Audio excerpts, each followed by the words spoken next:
Hello Internet.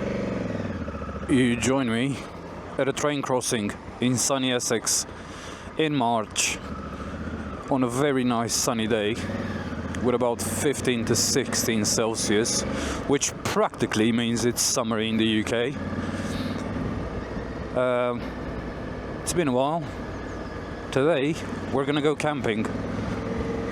Not real camping, but we're gonna go through a camping trip setup. Oh, could have gone down there.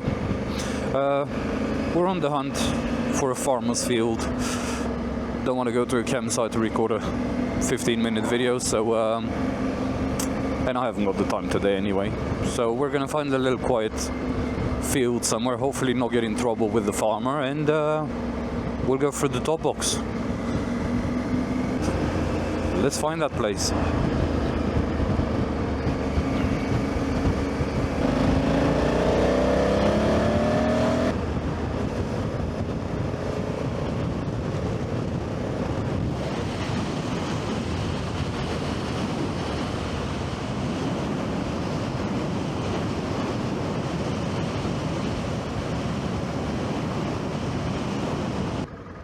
Oh, the actual farm is right down there, so definitely don't want to go down there.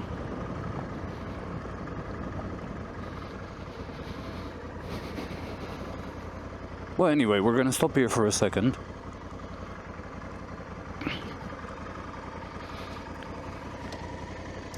Okay. That's how the bike looks, ready to go camping.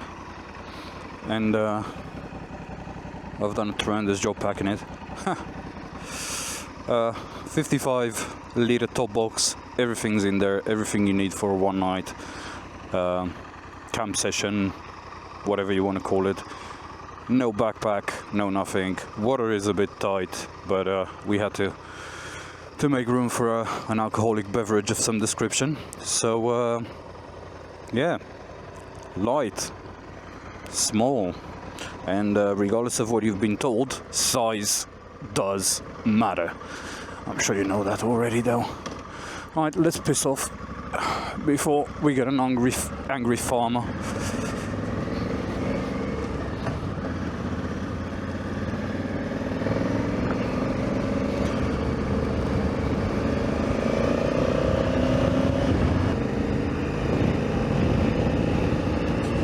See, there are some rolling hills in Essex.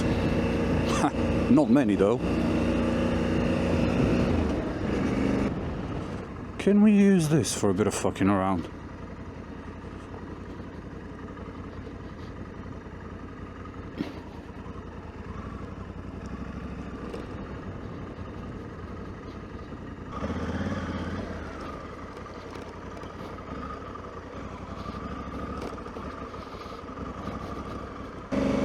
Well, that didn't go to plan.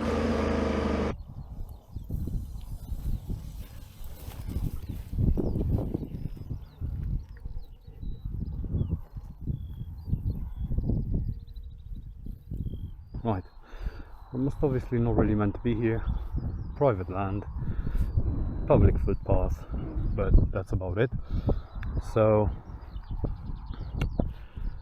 I'll just quickly show you how full the tank bag is. The tank bag, the top box, is again 55 liters worth of space. AliExpress special. There's another video on the channel that goes through the experience of unboxing this, almost having a quick review. Right, filled up to the brim, but you won't miss anything. It's got one nighter. Waterproofs, riding waterproofs. You always want these with you. Don't go home, don't leave home without them. This is just for my video stuff, so we'll just chuck that down there. Tent poles, your dinner, one nighter, that will do. Don't get fussy. Yes, they're horrible, manky, and they belong in the bin, but you're gonna need something like this. That was what I had available in the garage. Some snacks of the mandatory drinks, a bit of water, and beans. I don't know why, but just something to take up the space in there. So if I take all of this out, you'll see just how much fits in there. I don't think you're gonna lack anything, to be honest, if it's a quick hop somewhere. So flex tail pump to inflate your mattress, a little head torch, a pillow, inflatable pillow, and that sort of stuff.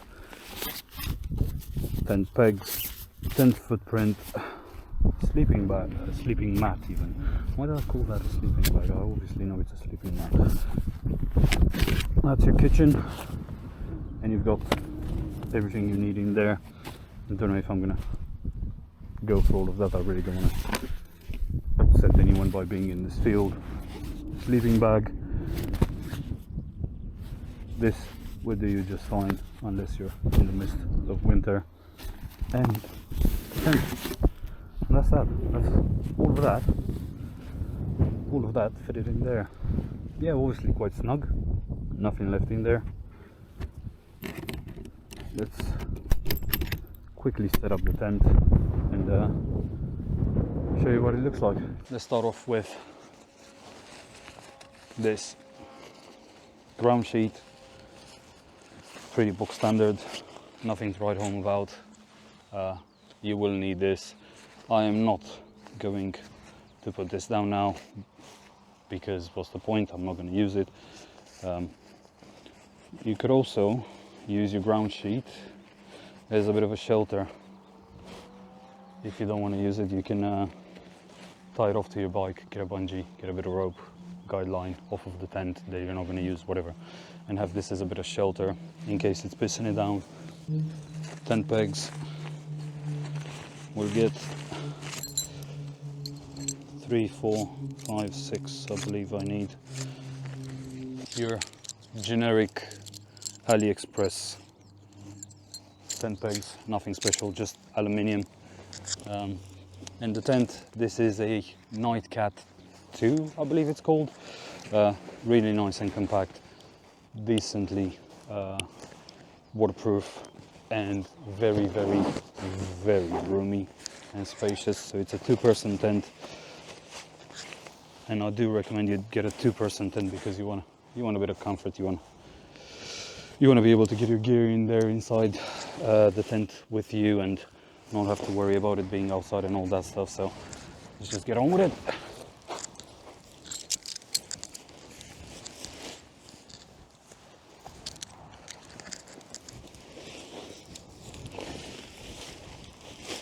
Probably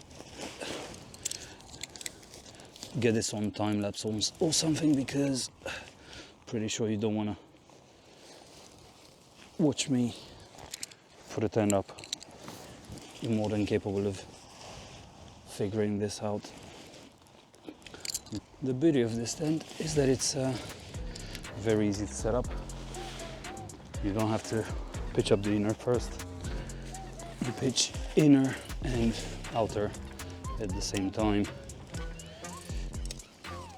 which, trust me, you're gonna appreciate it after you've done a few 100 miles and it starts pissing it down in Germany or Switzerland or wherever you are on your trips, or even close to home. It doesn't matter. It's never a great experience getting soaking wet when you're putting your tent up. You're going to carry all of that moisture in with you.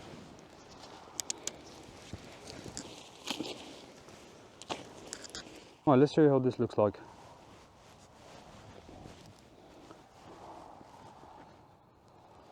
Nightcat 2, whatever, I'll stick a link in the description.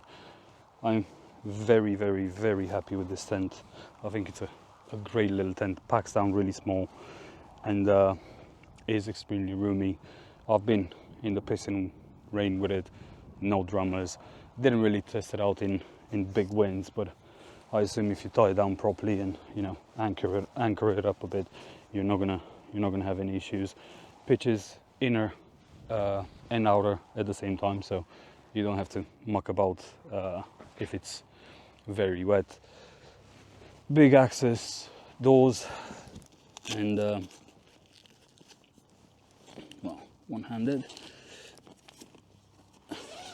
quite easy to get in and out of is what I was gonna say. I've obviously done such a crap job with this because I'm doing it in a bit of a rush. Yeah, good access, decent vestibule area. You obviously have that on both sides. You have to pardon that shadow, but just to show you how big that is inside. I wouldn't say you can comfortably sleep two people, but you could sleep two in here. But you'll definitely have plenty of room to get all of your gear in without any dramas, which is what I think is a bit more important, having your helmet, your riding gear and all that with you. So the other things that I brought with me today: FlexTail pump, sleeping mat, sleeping bag, and a pillow. And I'll show you what they are now. This is the FlexTail pump. I can't remember which one, not the Zero, whatever. This is an OEX Fathom 300 EV300 3-season sleeping bag.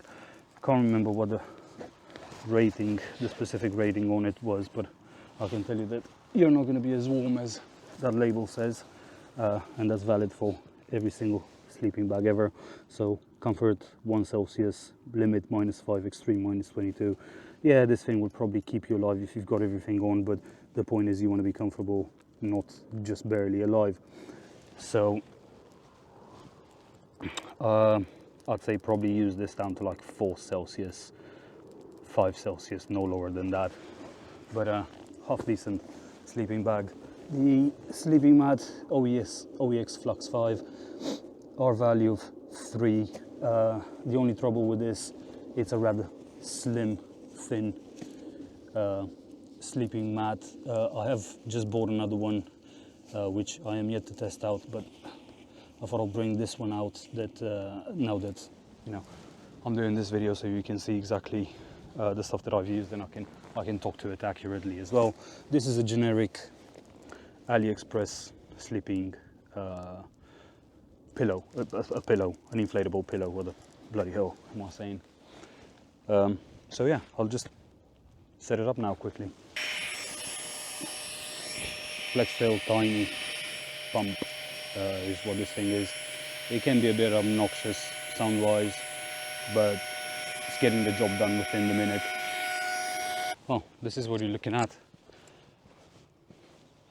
Is the final setup.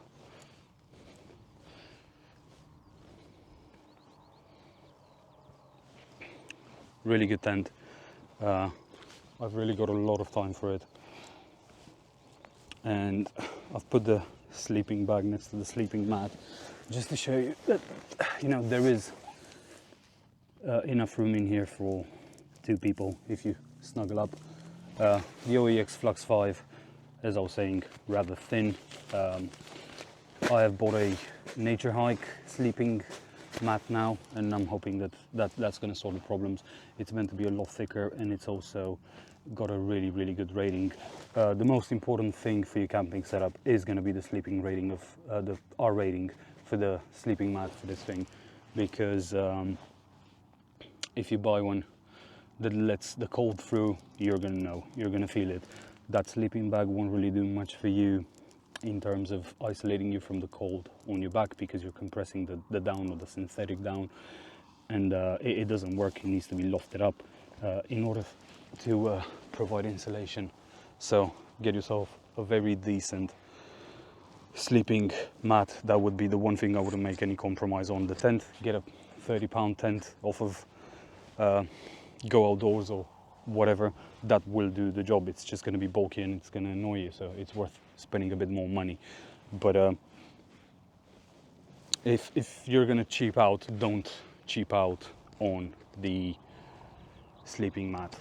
And I'm not going to get all the kitchen stuff out, and I'm not going to show you what's in there right now. I've been in this field for a long time. Really don't want to annoy anyone with my presence. I'm going to pack everything up now and be on my way. But yeah, that's the Nightcat 2, I believe, tent, and the stuff that I use. I can recommend this, and all of this crap fits in 55 liters worth of top box. You're good for one night.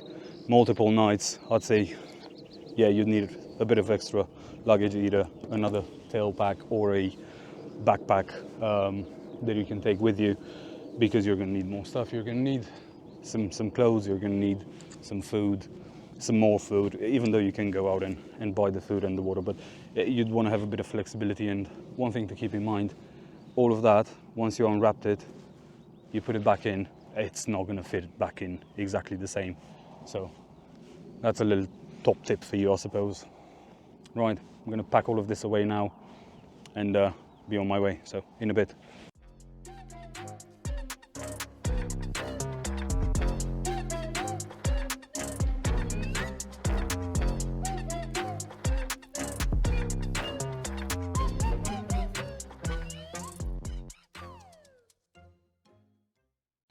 Everything's packed away. Just need to get everything back in the top box. Obviously, I've not done the best job packing everything as tightly as I could. This is the reality of camping. You're not always gonna pack as tight. I think, to be honest, as soon as you take that out from your luggage, regardless, hard cases, soft panniers, whatever, it doesn't matter what you use, as soon as you take it out, it's never going to go back in the same, because you haven't got the luxury of packing it up the way you've packed it at home. So let's see if I can stick all of this back in the 55 litre top box.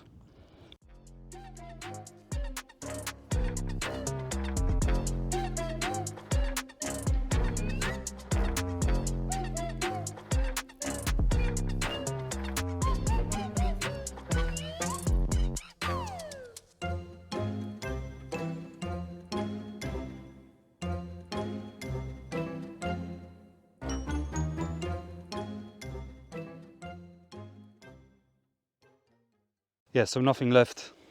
Oh, that, whatever. I would have made a bit more room in there to get those in. I'm sure I can manage. It's stupidly tight in there. As you can see, I can barely open this, so I've got to put a bit of pressure on it, on the lid, to get the clasp undone. It's all in there. Right. It's all packed back in. All packed up, nothing left behind, ready to go. What's the purpose of this video? Well, just sharing a bit of knowledge and hopefully encouraging people to go out there and enjoy themselves a little bit. Not in a field, not the best idea. Go out to a campsite if you're gonna camp. Doesn't cost that much, but choosing your gear is going to be rather important. I will stick some links in the description. Hopefully this does help someone out there, someone that is getting into camping, motorcycle camping, or someone who's a bit more seasoned but struggling a bit for space. I think getting all of that down to 55 liters is actually really good. It shows that you don't need that much to go, ride, camp, enjoy life. Yeah, thankfully we haven't bothered anyone. There were a couple of walkers that went past me and looked a bit dazzled. They weren't quite sure what was going on, but I think they've noticed the cameras and just didn't worry about it. Again, I hope this does help someone. Go out there, enjoy life, keep riding. The season's starting. We'll have more videos coming up. We're gonna do Wales this year, so watch out for that at some point this summer. If you've been patient enough to watch all the way to the end, thank you very much. I would very much appreciate if you put your opinions down in the comment section if you have one. If you haven't got one, then don't, obviously. It doesn't matter if they're good or bad, I'll take anything. But until the next one, thank you very much. Have a good one.